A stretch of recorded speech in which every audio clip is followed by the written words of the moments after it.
कौन है बे? Meme, please pick up the call. हाँ हेलो।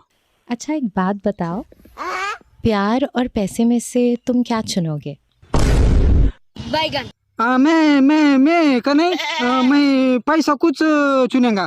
पैसा से ना सगळ्या काम होते हैं। प्यार का काय है? प्यार से काहीच नाही होते है। जिसक्या जवळ पैसा है ना उसकोच इज्जत है। मैडम सांगो कोणाचा संसार चांगला व्हाया का प्यार की नादी लागून शी? तुमऱ्या का लग्न व्हाया नाही शिंगा, तुमऱ्या का लग्न व्हाया नाही तो तुमऱ्या पास जवळ पैसा असेंगा ना सारं घर तुमऱ्या का माग लागेगा, पाहुणे रावळे तुमऱ्या माग लागेगा। एवढी पोरगी हमऱ्या को देव आणि तुमऱ्या का बाप को भी म्हणेगा तुमऱ्या का पोरगी खूप संस्कारी आहे बर का, उतनी पोरगी हमऱ्या को देऊन टाको। आपले खूप जुने संबंध आहे, संबंध नाही भी रहा ना कुंकड से संबंध काढते हे लोक। किराणा में गए तुम शेंगदाणे दो साखर दो असं सगळं सामान